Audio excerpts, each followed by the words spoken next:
Hello à tous et bienvenue sur la chaîne de Carlita Crypto pour une nouvelle vidéo. Aujourd'hui on va parler du protocole Lido, des STETH et des ETH ainsi que de Celsius qui est actuellement dans la tourmente. Si ce n'est pas déjà le cas, n'oubliez pas de vous abonner et d'activer la petite cloche pour recevoir les notifications quand je sors de nouvelles vidéos. C'est tous les mardis à 18h30. Mon premier point c'est Ethereum. Donc Ethereum est une blockchain qui est aujourd'hui en Proof of Work qui doit passer en Proof of Stake, donc à Ethereum 2.0.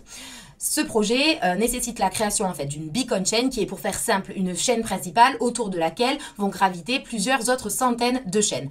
On va donc évoluer vers un nouveau mécanisme de consensus qu'on appelle le Proof of Stake. Je vous invite d'ailleurs à aller voir ma vidéo de Proof of Work vs Proof of Stake où je vous détaille tout ce protocole. Je l'affiche juste ici. Ce projet s'appelle Zmerge et donc cette fusion sera opérationnelle fin août voire en octobre. Ça fait déjà plusieurs fois qu'il décale la date donc de la passation en fait de Ethereum à Ethereum 2.0.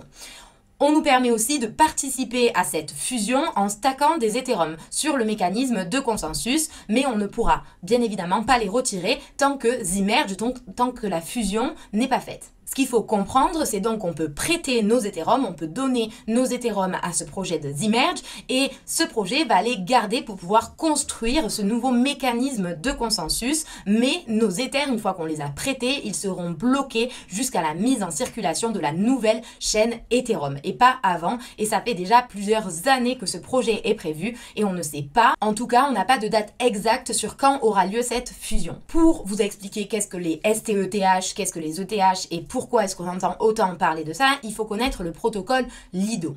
Lido, c'est un protocole qui est apparu, qui est un protocole de liquidity staking sur Ethereum. Un protocole de liquidity staking, c'est tout simplement un protocole qui va vous offrir de la liquidité si vous voulez stacker des Ethereum. Donc aujourd'hui, à travers Lido, vous pouvez stacker des Ethereum, c'est-à-dire donner un Ether et en échange, ils vont vous donner un STETH.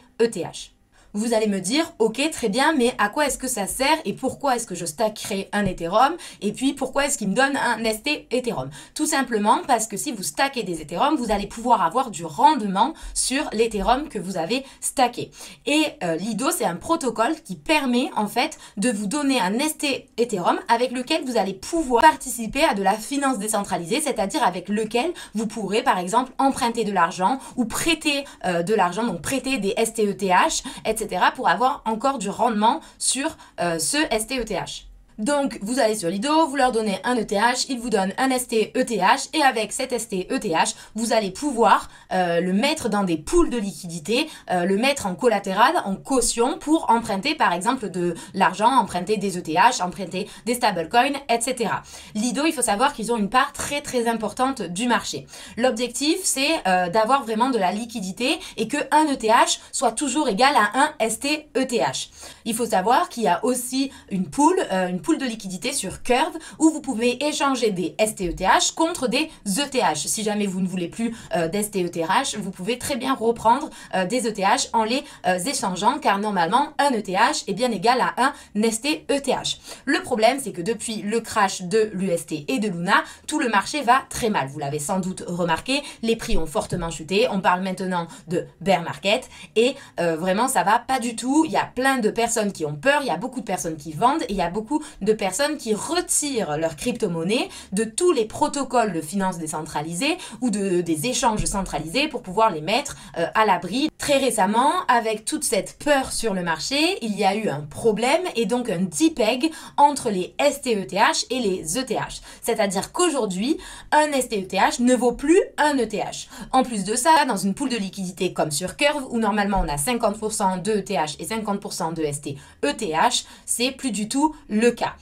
Sur cette pool, il y a aujourd'hui, à l'heure où je vous parle, 19% de ETH et 81% de STETH. Tout simplement parce que plein de personnes ont pris peur, plein de personnes ont paniqué et sont venues récupérer leurs ETH. Et là, normalement, vous allez me dire que vous comprenez plus rien puisque je vous dis qu'un STETH est forcément égal à un ETH et que c'est plus le cas depuis le depeg, donc le fait que les prix ne sont plus égaux. Pour être vraiment théorique, la situation est très différente déjà avec celle de Luna et en plus, un STETH sera forcément égal à un ETH lors du merge, lors de la mise à jour de la blockchain Ethereum. Donc si on attend, même si vous avez des STETH, il n'y a vraiment pas de quoi paniquer. Si vous attendez que Zmerge, que la fusion ait lieu, vous aurez forcément à la fin un ETH. Là où aujourd'hui c'est problématique, c'est que les personnes utilisent du STETH pour faire des effets de levier. En fait, elles vont sur le protocole de Lido, elles déposent des ETH, obtiennent des STETH en échange, et puis elles vont aller sur par exemple Aave, qui est une application de finance décentralisée,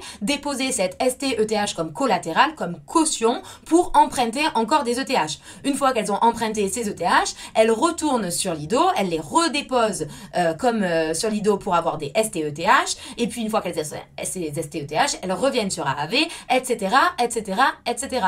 Et c'est ce qu'on appelle en fait, elles font des boucles, elles font des stratégies récursives pour avoir le plus possible de rendement. Mais quand ces personnes font ça, du moment que le marché va bien et que tout est ok, tout marche, il n'y a aucun problème. Cependant, avec le DPEG de STETH et ETH, c'est-à-dire qu'un STETH n'est plus égal à un ETH, ces personnes qui ont fait des emprunts sur des protocoles de finance décentralisés n'ont plus assez de collatéral pour certifier qu'elles reviendront rembourser en fait le protocole qui leur a prêté de l'argent.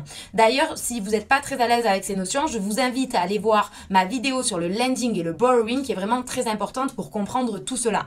Donc, le problème, c'est que ces STETH ne sont plus aujourd'hui égales à un ETH et du coup, ces personnes risquent la liquidation. Là, vous vous dites, ok, elles ont fait n'importe quoi, elles vont se faire liquider, bye bye, et puis tout ira bien pour les personnes qui gardent leurs STETH, qui ne sont pas dans la DeFi, qui pourront récupérer leurs ETH lors de Zmerge et ce sera super cool. Sauf qu'il y a plein de personnes qui utilisent ces stratégies de boucle récursive et parmi ces personnes-là, il y a aussi des grosses entités, des grosses entreprises de finances centralisées de CeFi comme Celsius, Swissborg et bien d'autres. On arrive à la conclusion déjà de STETH. En gros, si vous avez des STETH, alors là, pas de problème, vous attendez juste Zmerge et vous récupérerez le nombre de STETH en ETH que vous avez. Par contre, si vous avez des STETH et qu'avec ça, vous avez essayé d'aller en DeFi et de faire des emprunts en mettant vos STETH en collatéral, alors là, faites très attention parce que vous risquez, vous aussi, la liquidation. Par contre, il va aussi falloir faire attention si vous êtes sur des entités de CeFi. Donc CeFi, c'est pour Centralized Finance, qui veut dire finance centralisée. Et c'est quand en fait vous déléguez la gestion de votre argent à des entreprises telles que Celsius, Swissborg, Nexo ou encore BlockFi. Récemment, Celsius est dans la tourmente tout simplement parce que premièrement, ils ont été fragilisés par une perte de plus de 38 178 Ethereum qu'ils avaient prêté à Stake qui aurait perdu les clés privées. Ça, c'est une grosse histoire. Déjà, je vous mettrai le lien en commentaire pour que vous alliez voir si ça vous intéresse, mais retenez que ça c'est la première fragilisation de Celsius.